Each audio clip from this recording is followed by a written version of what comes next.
आइए एक बार फिर से हमारे एकेटी बायो हब चैनल में आप लोगों का स्वागत है।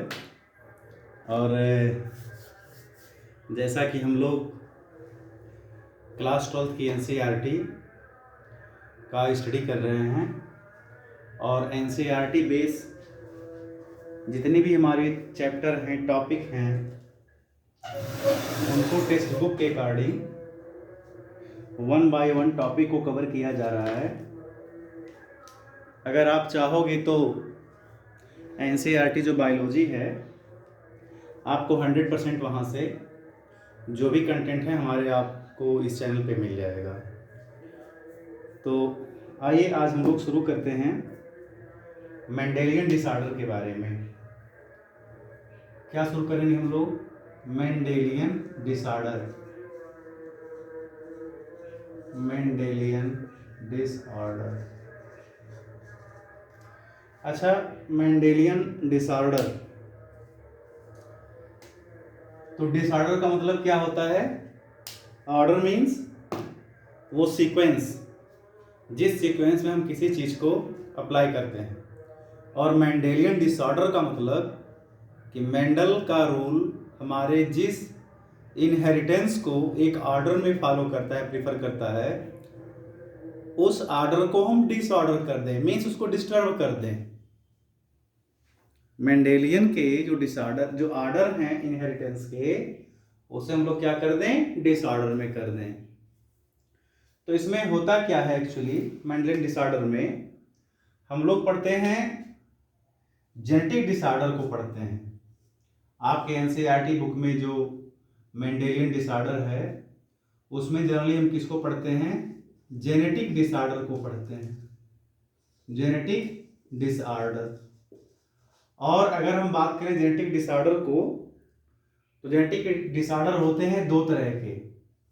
एक होता है मेंडेलियन डिसऑर्डर और दूसरा होता है क्रोमोसोमल डिसऑर्डर। तो एक हम लेते हैं क्रोमोसोमल डिसऑर्डर, क्रोमोसोमल डिसऑर्डर, और एक होता है मेंडेलियन डिसऑर्डर। अगर हम बात करेंगे क्रोमोसोमल डिसऑर्डर की, तो क्रोमोसोम हम लोग क्या पढ़ते हैं? जैसे मान लीजिए, जब हम बात करते हैं क्रोमोसोम के सेपरेशन का, तो हम लोग ये कहते हैं कि 23 क्रोमोसोम हमारे, जब हम बात करते हैं कि एक सेल से जब हमारे बनते हैं 4 सेल, या आप सीधे बोल दो कि जब एक सेल से हमारे 2 सेल का फॉर्मेशन हो रहा होता है, और उस प्रोसेस को हम कहते हैं मियोसिस सेल डिवीजन, जिनको रिडक्शन सेल डिवीजन के नाम से भी जानते हैं। तो मियोसिस सेल डिवीजन या रिडक्शन सेल डिवीजन में हम लोग जो पढ़ते हैं हेरिडिटरी मटेरियल का, वो होता है क्रोमोसोम। और अगर हमारे मदर सेल में 46 क्रोमोसोम हैं, तो हम कहते हैं हमारे एक हैप्लॉइड सेल में 23 क्रोमोसोम जाता है और दूसरे में 23। ये तो एक ऑर्डर में सेपरेशन हो गया क्रोमोसोम का। लेकिन कभी कभी होता क्या है कि एक सेल में हमारे 24 क्रोमोसोम पहुंच जाते हैं और एक में हमारा 22 ही क्रोमोसोम रह जाता है। तो इस तरह से इसके फ्यूजन से क्या होती है? नंबर ऑफ क्रोमोसोम में डिसऑर्डर आ जाती है। मीन्स जहां एक मेल और एक फीमेल गैमीट को आपस में फ्यूज होने के बाद जब एक जाइगोट बनता है, तो 26 होकर के क्रोमोसोम आती है जाइगोट में।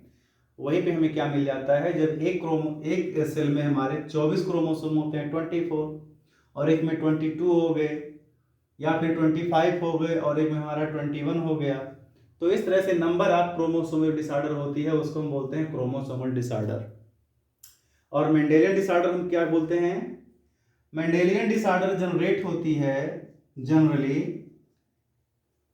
हमारे किसी जीन में डिफेक्ट आ जाता है। और जीन में डिफेक्ट आता कब है? उसके 2 रीजन हो सकते हैं। एक तो अल्टरेशन होता है, अल्टरेशन, और एक हो सकता है म्यूटेशन।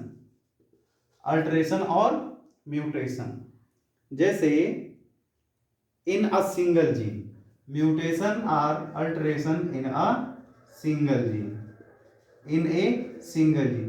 जैसे हम क्या मानते हैं? मेंडल कहते हैं कैपिटल टी और स्मॉल टी। कैपिटल टी से जिन पौधों का हाइट बनता है वो लगभग 6 फीट का बनता है, 6 फीट से ज़्यादा बनता है। और जो हमारे स्मॉल टी होते हैं इनसे जो पौधा बनता है वो लगभग 15 इंच का बनता है, मीन्स लगभग 1 फीट के आसपास ही होता है उसकी हाइट। लेकिन ये तो हमारे मेंडल का ऑर्डर में होता है। लेकिन अगर हमारा ये कैपिटल टी में म्यूटेशन हो जाए और ये 6 के बजाय 8 फीट प्लांट का हाइट कर दे, या फिर इसमें म्यूटेशन हो जाए और ये प्लांट का हाइट कर दे 5 इंच या 6 इंच, आधा फीट, तो उसको हम बोल देते हैं, या फिर इसे बोलते हैं अल्टरेशन। अल्टरेशन मीन्स हमारे प्लांट की हाइट या तो 6 फीट होनी चाहिए या तो 15 इंच मीन्स 1 फीट के आसपास होनी चाहिए, लेकिन ना तो 6 हो रहा है ना तो 15 हो रहा है।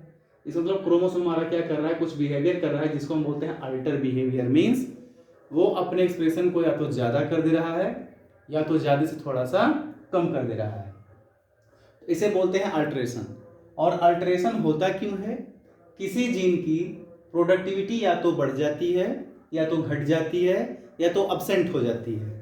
ये भी हो सकता है कि म्यूटेशन होने से ये हमारा जीन कोई भी अपना फिनोटाइपिक एक्सप्रेशन शो कर ही ना पाए, तो इसको हम बोलते हैं म्यूटेशन से होने वाला अल्टरेशन।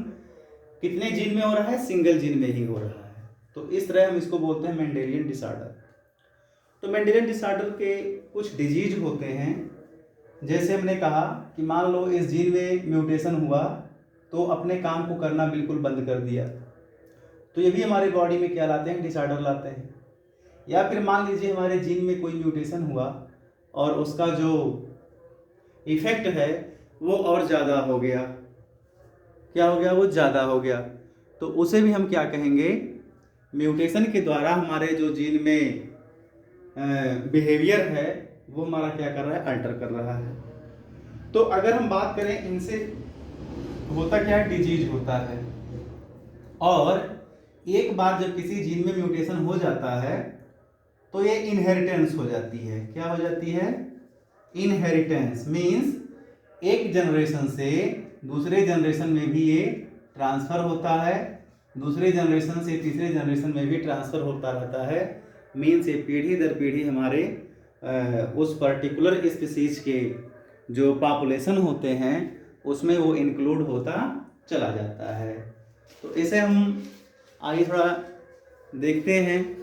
अगर मान लीजिए हम इस चीज़ को अप्लाई करें ह्यूमन पे, तो ह्यूमन की लाइफ स्पैन वैसे भी होती है 60 ईयर, जो साइंटिफिकली प्रूफ है, बट 60 ईयर से ज़्यादा और कम भी हो सकता है, क्योंकि लाइफ स्पैन जो साइंटिफिकली है वो कितना हमारा 60 ईयर है। तो 60 ईयर का हमारा F1 हो गया, फिर 60 ईयर का F2 हो गया, फिर 60 ईयर F3 चल रहा है। इस तरह से अगर एक साइंटिस्ट ऑब्जर्व करने लगे किसी के हेरिडिटरी मटेरियल को तो काफ़ी समय लग जाएगा उसको। इसलिए हम लोग यहाँ पे स्टडी किस बेस पे करते हैं, एनालिसिस करते हैं, और उसका नाम है पेडिग्री एनालिसिस। क्या करते हैं, पेडिग्री एनालिसिस से हम उसको पता लगाते हैं कि इसके किस जनरेशन में किस तरह का डिफेक्ट था। तो इतनी बात आई समझ में। मेंडेलियन डिसऑर्डर जनरली हम लोग देखते हैं हमारा जेनेटिक मटेरियल क्या है, जेनेटिक मटेरियल है डीएनए, और डीएनए या आरएनए होता है, बट मोस्टली डीएनए को ही हम मानते हैं। और जो हमारे डीएनए वो डीएनए किस में पाई जाती है, histone non histone chromosomal protein के साथ मिल करके वो क्रोमोसोम बनाती है। तो अगर नंबर ऑफ क्रोमोसोम में वेरिएशन आ रही है तो उसको हम कहेंगे क्रोमोसोमल डिसऑर्डर। वो भी हमारे जेनेटिक डिसऑर्डर को ही फॉलो करता है, क्योंकि उसमें 1 नंबर्स ऑफ क्रोमोसोम जो है नॉर्मल से कहीं ज़्यादा या कम नंबर्स ऑफ क्रोमोसोम आ जाते हैं तो जीन की कमी या अधिकता हो जाती है। मेंडेलियन डिसऑर्डर क्या करती है, एक टोटल जीन में वेरिएशन नहीं आती है, बल्कि एक सिंगल जीन का जो बिहेवियर है वो अल्टर हो जाता है, चेंज हो जाता है। वो अल्ट्रेशन से हो सकती है। अल्ट्रेशन मीन्स जैसे मान लीजिए यहाँ पे हमारा एक डीएनए है और यहाँ पे gene A, B, C, D। कभी कभी होता है कि जो हमारा जीन C है वो B और D के बीच में फंक्शन बढ़िया करता है, लेकिन अल्टर होने का मतलब A, C, B, D। कभी कभी ये जीन जब जंप करके यहाँ पहुँच जाती है तो इस तरह से होता क्या है कि हमारा C अपना फंक्शन करना बंद कर देता है और कभी कभी ऐसा भी होता है कि जो जीन हमारा बी और डी के बीच में लाई कर रहा है तो सी वहाँ पे फंक्शन नहीं करता है, और फिर वहाँ से वो जंप करने के बाद अगर सी और डी के बीच में आ गया तो अपना फंक्शन करना वो शुरू कर देता है। तो इस तरह से ही जो है इसमें आ सकता है, और म्यूटेशन से भी हमारे मेंडेलियन डिसऑर्डर क्रिएट होते हैं और ये इनहेरिटेंस हो जाते हैं। एक बार अगर हमारे F1 प्रोजेनी में वो म्यूटेशन हो जाता है तो सेम जीन पहुंच जाता है F2 जनरेशन में और वही जीन पहुंच जाता है F3 जनरेशन में। इस तरह से वो पीढ़ी दर पीढ़ी चलता रहता है।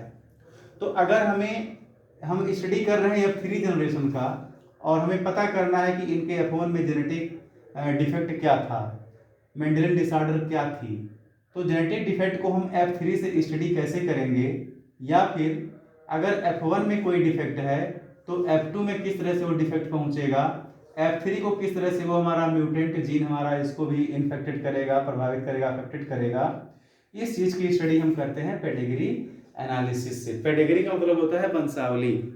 किसी परिवार के एक जनरेशन को हम बढ़िया से स्टडी करते हैं और उस जनरेशन से वंशावली मीन्स उसके पेरेंट, उसके बाबा, उसके दादा, उसके नाना, उसके नानी के अंदर किस तरह के जेनेटिक डिसऑर्डर था, उसका स्टडी हम करते हैं पेडिग्री एनालिसिस से। तो मेरे समझ से क्रोमोसोमल डिसऑर्डर की समझ में आ गई होगी। अब हम बात करने जा रहे हैं एक पेडिग्री एनालिसिस के बेस में जो आप लोगों की एनसीईआरटी बुक में मेंशन्ड है। आप लोगों के एनसीईआरटी बुक में मेंशन है, उस चीज की स्टडी हम करने जा रहे हैं। तो चलिए एक बार देखते हैं पेडिग्री एनालिसिस को हम कैसे पता करें। पेडिग्री एनालिसिस जनरली आपके नीट या फिर कोई भी कॉम्पिटिटिव एग्जाम जब आप देते हो तो पेडिग्री एनालिसिस से आपके सवाल आते ही आते हैं। ये बहुत ही इम्पोर्टेंट है और इसको समझना हमारे लिए आवश्यक है। तो चलिए, आपके एनसीईआरटी में 2 तरह का पेडिग्री एनालिसिस करवाया गया है, उसी को हम यहाँ पे डिस्कस करते रहे हैं। बाकी जो भी सवाल होंगे आप लोग उसे करते रहिएगा। अगर कोई सवाल ऐसा है जो आप लोगों से सॉल्व नहीं हो रहा है तो उस प्रॉब्लम को आप लोग मुझे कमेंट में दे सकते हो, वो सॉल्व हो जाएगा। अगर पेडिग्री एनालिसिस से रिलेटेड है तो किसी भी तरह का सवाल है बायोलॉजी से संबंधित, आप लोग उसे कमेंट बॉक्स में दे सकते हो और मैं उसे सॉल्व करूँगा। तो चलिए, अगर हम बात करते हैं आपके एनसीईआरटी बुक के अकॉर्डिंग, इसमें 2 एग्जाम्पल दिया है। आपके 2 एग्जाम्पल दिए हैं पेडिग्री एनालिसिस में। पहला है ऑटोसोमल डोमिनेंट ट्रेट। पहला दिया है autosomal dominant trait. Trait means क्या होता है? ट्रेट मीन्स होता है कैरेक्टर, लक्षण, और वो लक्षण कैसा होगा? ऑटोसोम का होगा। हम सभी लोग जानते हैं हमारे बॉडी में जो क्रोमोसोम होते हैं वो 2 तरह के होते हैं। एक होता है सेक्स क्रोमोसोम और एक होता है auto chromosome. Auto chromosome male और फीमेल में सेम टाइप के होते हैं। अगर ऑटोसोम में कोई डिफेक्ट आता है तो मेल और फीमेल के सेक्स पे डिपेंडेंट नहीं होगा, बल्कि उनके बॉडी के फॉर्मेशन में या किसी अदर चीज़ों पे वो एब्रेशन दिखाई देगा, वो डिफेक्ट दिखाई देगा। लेकिन अगर सेक्स क्रोमोसोम है तो सेक्स क्रोमोसोम की बात आ जाती है एक्स और वाई, एक्स और वाई आ जाती है। अगर हम बात करेंगे सेक्स क्रोमोसोम का इन केस ऑफ फीमेल, तो सेक्स क्रोमोसोम फीमेल में होती है एक्स एक्स और मेल में होता है एक्स और वाई। तो आगे आप लोग जानोगे इसमें भी डोमिनेंट एंड रिसेसिव चलता है। जैसे मान लो अगर मैंने कोई एक ऐसे जीन का स्टडी किया जो एक्स क्रोमोसोम पे लोकेटेड है और ये हमारा रिसेसिव है, जीन कैसा है? रिसेसिव। तो जाहिर सी बात है कि अगर इसके फीमेल के केस में देखा जाएगा तो सेक्स क्रोमोसोम पे अगर वो दोनों पे जीन होगा तब तो वो डिफेक्टेड होगी, और अगर दोनों पे नहीं होगा तो वो क्या होगी? कैरियर होगी। क्या होगी? वो कैरियर होगी, वो डिफेक्टेड नहीं होगी। लेकिन अगर वही हम बात करते हैं इन केस ऑफ मेल, उस पर कोई एक्स से लिंक्ड जीन है तो हम सेक्स क्रोमोसोम में देखते हैं तो वाई और एक्स एक दूसरे के होमोलॉगस क्रोमोसोम नहीं है। तो अगर हमारा कोई जीन एक्स क्रोमोसोम पे है तो मेल हमारा कैरियर नहीं होगा, बल्कि वो क्या होगा, डिजीज होगा। उसको क्या होगा, डिजीज होगा, वो कैरियर नहीं होगा, वो डिफेक्टेड हो जाएगा। तो ऐसे कुछ चीजें आती हैं। फिलहाल हमारे एनसीईआरटी में दो तरह का दिया हुआ है, एक तो दिया है ऑटोसोमल डोमिनेंट ट्रेट और दूसरा दिया है ऑटोसोमल रिसेसिव ट्रेट। तो हम सेक्स क्रोमोसोम के बारे में डिस्कस नहीं करेंगे क्योंकि हम लोग एनसीईआरटी बेस पे स्टडी कर रहे हैं। तो हम पहले बात करेंगे ऑटोसोमल डोमिनेंट ट्रेट। तो देखो, अगर हम बात करें क्रोमोसोम की, तो क्रोमोसोम जो होता है, एक होता है जो हमारे बॉडी को फॉर्म करता है, उसको हम बोलते हैं ऑटोसोम, और एक होता है जो हमारे सेक्स को बनाता है, उसे हम बोलते हैं sex chromosome. Autosome and sex chromosome. अगर हम बात करें सिंबल की, तो हम ऑटोसोम को ए से ले सकते हैं, A for auto, A for. तो हम सभी जानते हैं कि ह्यूमन बॉडी होती क्या है, डिप्लॉयड होती है, 2n होती है। तो उसके बॉडी में उसके जितने भी सेल हैं उसमें जो ऑटोसोम होंगे उनको हम कैपिटल ए से इंडिकेट करेंगे, जीन है। और अगर वो सेक्स क्रोमोसोम है तो उनको हम एक्स और एक्स से, अगर वो फीमेल है तो, और अगर वो मेल है तो उसको हम एक्स और वाई से इंडिकेट करते हैं सेक्स क्रोमोसोम को। तो हमारा हेडिंग क्या है, ऑटोसोमल डोमिनेंट ट्रेट। मींस हम एक ऐसे ट्रेट को लेने जा रहे हैं जो कैसा है, डोमिनेंट है ऑटोसोम पे। डोमिनेंट मतलब अगर हमारे होमोलॉगस क्रोमोसोम पे दोनों जीन है कैपिटल ए, इसमें से एक भी जीन से जुड़ा हुआ कोई डिफेक्टेड जीन है तो वो जीन अपने कैरेक्टर को क्या करेगा, एक्सप्रेस करेगा। क्या करेगा, वो एक्सप्रेस करेगा। अगर रिसेसिव होता तो हमारा डिफेक्टेड नहीं होता, बल्कि हमारा क्या होता, कैरियर होता। तो हम जो भी बात करेंगे हम डोमिनेंट के रेफरेंस में ही बात करेंगे, डोमिनेंट ट्रेट के बारे में बात करेंगे। तो बुक में मेंशन है एक डायग्राम, और उस डायग्राम को देखा जाए तो जब हम फीमेल को इंडिकेट करते हैं तो उसे सर्कल से इंडिकेट करते हैं, और मेल को इंडिकेट करते हैं हम स्क्वायर बॉक्स से, और इसको हम इंडिकेट करते हैं फीमेल को सर्कुलर डायग्राम से। तो दे रहा है कि इसमें जो फीमेल है वो फीमेल डिफेक्टेड है। अगर डिफेक्टेड है तो उसे कलरफुल कर दिया जाता है, और जो मेल है वो नॉर्मल दिख रहा है। मेल क्या है, नॉर्मल है। तो इसके अगर हम ऑटोसोम की बात करें तो ये कंडीशन हो सकता है, और इसमें दो तरह का कंडीशन हो सकता है। एक तो हो सकता है कि ये हमारे जो दोनों ऑटोसोम हैं उस पे एक ही क्रोमोसोम पे लिंक, हमारा जीन क्या है, लिंक है। अब चूंकि डोमिनेंट है तो ये भी डिफेक्टेड हो जाएगा। और एक ऑटोसोम पे क्या है कि इसमें दोनों पे भी हमारे जो डिफेक्टेड जीन होंगे, दोनों ऑटोसोम पे डिफेक्टेड जीन लिंक होंगे। दो केस हो सकता है। तो हमें मिलता क्या है, इसका जो हम सेकेंड जनरेशन देखते हैं, ये हमारे पेरेंट हो गए, और पेरेंट के बाद जो इसके सेकेंड जनरेशन का स्टडी किया जाता है तो एक गर्ल्स एक बॉयज, फिर इनसे हुआ एक गर्ल्स और एक बॉय, और देखने को क्या मिला कि इनमें से एक बॉय भी डिफेक्टेड है और एक गर्ल भी डिफेक्टेड है, एक गर्ल भी डिफेक्टेड है। इसका मतलब ये है कि यहाँ पे बॉय और गर्ल मीन्स सेक्स से संबंधित कोई डिजीज नहीं है, वो ऑटोसोम हो सकता है। ठीक, नेक्स्ट हम क्या करेंगे,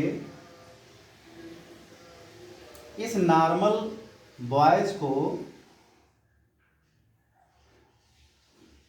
हम मेट करवाएंगे एक नॉर्मल गर्ल से। ये हमारी बाहर से आई हुई है।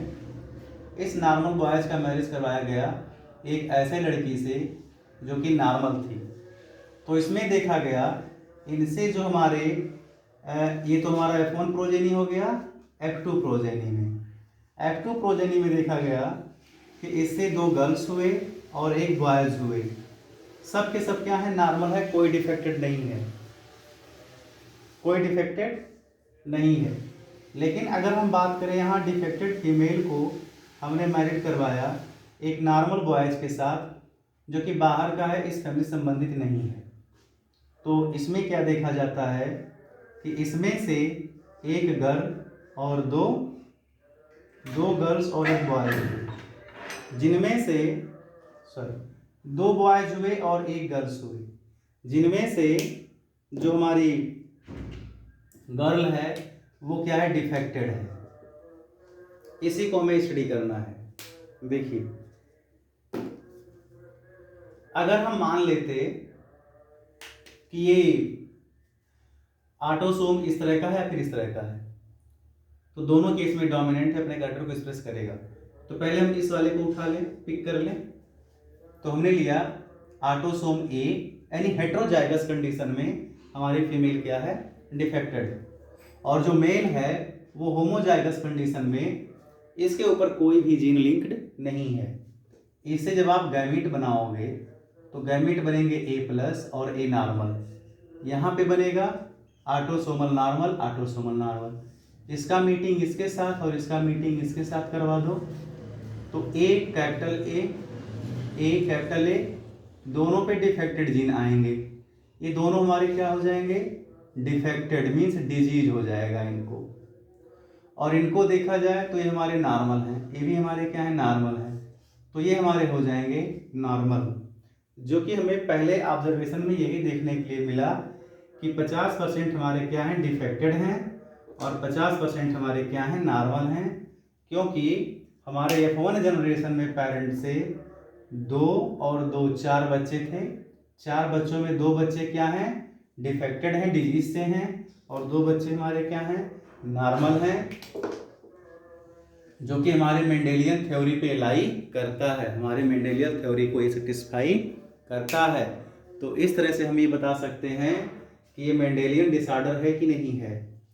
नेक्स्ट लो हम चेक कर लेते हैं, अगर ये नॉर्मल है तो जायज़ सी बात है इसमें से कोई बॉयज रहा होगा। इसकी मैरिज कहीं बाहरी एक गर्ल से करवाई गई, कहीं पे कोई जीन नहीं है, इनसे जो भी मतलब F3 जनरेशन में जो भी बच्चे होंगे वो सब के सब क्या होंगे, नॉर्मल होंगे। वो सब के सब क्या होंगे, नॉर्मल होंगे, कहीं भी कोई जीन नहीं है। तो ये बताइए, जब हमने इसके नॉर्मल चाइल्ड से एक बाहरी नॉर्मल गर्ल से मैरिज करवा करके मीटिंग करवाया, तो यहाँ पे एक भी हमारे जो है डिफेक्टेड बच्चे नहीं मिले। इसका मतलब ये हुआ कि ये जो चीज़ है ये ऑटोसोमल डोमिनेंट है। क्या ये ऑटोसोमल डोमिनेंट है, ये रिसेसिव नहीं है। नेक्स्ट हम एक बार लेंगे डिफेक्टेड को। तो एक बच्चा हमने लिया इस फैमिली से जिसमें क्या था, डिफेक्ट था, उसकी मैरिज करवाई गई नॉर्मल बच्चे के साथ। तो यहाँ पे हमें देखने में क्या मिलेगा कि ए जो हमारे ऑटोसोमल है, नॉर्मल हैं, और यहाँ पे हमारा क्या है, एक हमारा डिफेक्टेड है। मीन्स 50% हमारे डिफेक्टेड बच्चे आ रहे हैं और 50% हमारे नॉर्मल बच्चे आ रहे हैं, जो कि हेट्रोजाइगस पेरेंट से हेट्रोजाइगस पेरेंट में हमारे आ रहे हैं। तो देखिए, हमारे इस केस में भी जो है हमारा क्या होगा, डिजीज होगा, पहला केस हो गया। तो हम बोल सकते हैं कि हमारा ऑटोसोमल डोमिनेंट ट्रेट है कि नहीं, क्योंकि यहाँ पे देखिए जब मैंने डिफेक्टेड से एक नॉर्मल बाहरी के साथ क्रॉस करवाया तो यहाँ पे डिफेक्टेड आया। तो इस तरह से इसे हम बोल सकते हैं कि हमारा ऑटोसोमल डोमिनेंट ट्रेट है जो भी है। और ये हमारा एग्जाम्पल था पहला, ऑटोसोमल डोमिनेंट ट्रेट। ऑटोसोम को हम इंडिकेट करते हैं कैपिटल A से। डिफेक्टेड है तो उसको प्लस साइंस मैंने लिंक कर दिया, जीन लिंक कर दिया, और इसे करवाने के बाद हमने देखा तो हमारे सभी के सभी रिजल्ट हमारे ऑब्जर्व हो रहे हैं। नॉर्मल मैन से फीमेल से करवाया गया तो 50% डिजीज और 50% नॉर्मल। नॉर्मल के पास कोई जीन है कि नहीं डिजीज वाला, तो इसको मैंने एक बाहरी नॉर्मल फीमेल से जो है मीट करवाया, तो हमने देखा किसी में कोई डिफेक्ट नहीं, मीट करवाने में किसी में कोई डिफेक्ट नहीं। इधर जब मैंने एक डिफेक्टेड को एक नॉर्मल बाहरी पर्सन से मैरिज करवाया तो यहाँ हमने देखा 50% डिफेक्टेड और 50% नॉर्मल, जो कि यहाँ 50% नहीं है। यहाँ 3 ही बच्चों का ऑब्जर्वेशन किया जा रहा है, जिनमें से एक बच्चा हमारा डिफेक्टेड है। That means autosomal dominant gene इस पे था। It clear. नेक्स्ट हम यहीं पे कंफर्म कर देना चाहते हैं एक दूसरा एग्जाम्पल, जो कि हमारा ऑटोसोमल रिसेसिव है। ये तो हमारा डोमिनेंट वाला था। नेक्स्ट हम बात कर लेंगे ऑटोसोमल रिसेसिव जीन क्या होता है। अगर हमारा ऑटोसोमल रिसेसिव होगा तो वो किस तरह का होगा, ये बात क्लियर। जितने भी पेडिग्री एनालिसिस हैं वो मेंडेलियन डिसऑर्डर पे ही लाई करते हैं। आप मेंडल थ्योरी को बढ़िया से जानते हो तो इसे आप आसानी से निकाल सकते हो। ये इतना इम्पॉर्टेंट क्वेश्चन होता है कि हर कंपटीशन में, हर एग्जाम में यहाँ से सवाल बनते ही बनते हैं। एक दूसरा है एक और ऑटोसोमल रिसेसिव। तो अब तो हमने डोमिनेंट को देखा, तो ऑटोसोमल रिसेसिव मीन्स क्या होता है कि जो हमारे क्रोमोसोम है ऑटोसोम, ये दो तरह के हो सकते हैं। एक तो हो सकता है हेटेरोजाइगस कंडीशन में ऑटोसोम, और एक हो सकता है हमारा होमोजाइगस कंडीशन में। दैट मीन्स यहाँ हमारे दोनों ऑटोसोमल क्रोमोसोम पे, जो हमारे होमोलॉगस क्रोमोसोम हैं, दोनों पे डिफेक्टेड जीन लिंक है, और यहाँ पे हमारे एक जीन क्या है, डिफेक्टेड है, और एक हमारे क्या है, नॉर्मल है। इस केस में हमारे बुक में जो केस दिया गया है वो दिया है कि दिखने में एक मेल और एक फीमेल दोनों क्या है, नॉर्मल हैं। दोनों क्या है, नॉर्मल हैं। तो यहाँ पे दो केस हो सकता है कि ये दोनों ऑटोसोम जो हैं, किसी पे कोई भी जीन है नहीं जो इसको डिजीज काज करता हो। एक चीज और भी हो सकता है, जब हम रिसेसिव की बात करते हैं, ऑटोसोम रिसेसिव की, तो इसमें क्या होता है, ये होता है कैरियर। इसको हम बोलते हैं कैरियर, जो दिखने में तो नॉर्मल होता है लेकिन नेक्स्ट जनरेशन में डिजीज को काज कर देता है, और इसको हम बोलते हैं डिफेक्टेड। दैट मीन्स इसको डिजीज हुआ है। तो एक सबके सब नॉर्मल है, किसी में कोई जीन है ही नहीं, और एक हो सकता है कि इनके पेरेंट भी हमारे हेटेरोजाइगस कंडीशन में है। दैट मीन्स इसको आप कैरियर मान सकते हो। दूसरा केस हो सकता है कि इनकी जो